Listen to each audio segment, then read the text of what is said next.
ഈ അർജൻറ്റീനയ്ക്ക് കേരളത്തിലുള്ളത്രയും ആരാധകർ അർജൻറ്റീനയിൽ പോലുമില്ല.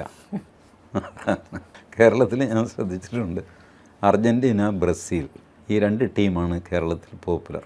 അതിന് പ്രത്യേകിച്ച് കാര്യം എന്താണെന്ന് ചോദിച്ചാൽ ഇപ്പോൾ അങ്ങനെ കാര്യമൊന്നുമില്ല, പക്ഷേ ഈ 2 ടീമാണ്. പിന്നെ പിന്നീട് വന്ന ഒരു പ്രതിഭാസമാണ് പോർച്ചുഗലിനെ സപ്പോർട്ട് ചെയ്യുന്നവർ. അത് കഴിഞ്ഞാൽ ബാക്കി ടീമുകൾക്കൊക്കെ ഇംഗ്ലണ്ട് അത് ഇതൊക്കെ വളരെ കുറച്ച് പേരേ ഉള്ളൂ. ഉള്ളവർക്ക് തന്നെ പേടിയാണ് പുറത്ത് പറഞ്ഞാൽ കുഴപ്പമാകും. അപ്പം ഞാനിങ്ങനെ പുറത്ത് പറഞ്ഞ് കുഴപ്പത്തിലായവന്. കാരണം എൻ്റെ ഫേവററ്റ് ടീം ഇറ്റലിയാണ്. ഇറ്റലി ക്വാളിഫൈഡ് ആയില്ല. അപ്പോൾ പിന്നെ 2 ദിവസം ഞാൻ തലയിൽ മുണ്ടൊക്കെ ഇട്ട് നടന്നത് അഡ്ജസ്റ്റ് ചെയ്ത്, നിങ്ങൾ വിചാരിക്കുന്ന ആളല്ല ഞാൻ എന്നൊക്കെ പറഞ്ഞ് ആ സമയത്ത് മാത്രം വീട്ടിൽ നിന്ന് പുറത്തിറങ്ങി. അല്ലെങ്കിൽ ജനം വഴിയിൽ പിടിച്ച് നിർത്തും, ചേട്ടോ എന്താ ഈ ചേട്ടൻ്റെ ടീം ക്വാളിഫൈഡ് ആയില്ല, എന്ത് ചെയ്യാനാ, വലിയ പാരമ്പര്യമുള്ള ആൾക്കാരാണ്, പറഞ്ഞിട്ട് കാര്യമുണ്ട്, പന്ത് കളിയല്ലേ, പോയാൽ പോയി.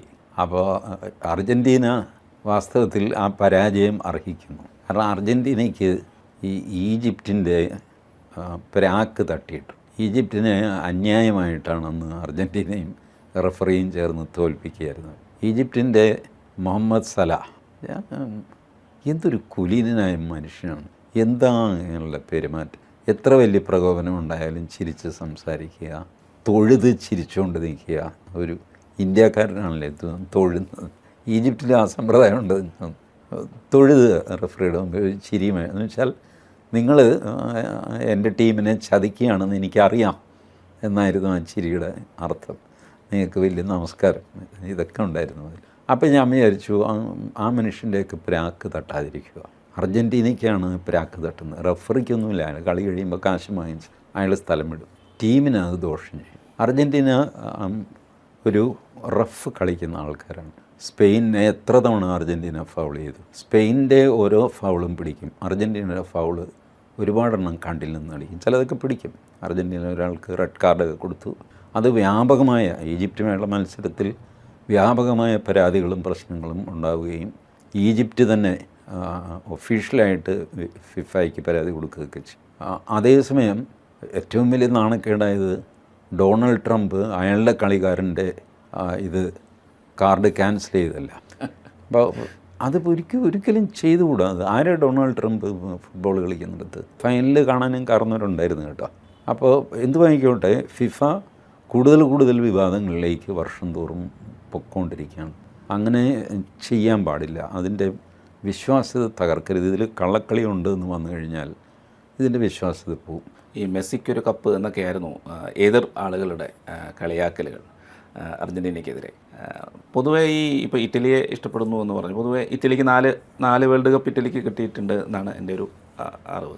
അപ്പോൾ അർജൻറ്റീന കഴിഞ്ഞ ഇതിൽ ജയിച്ചു.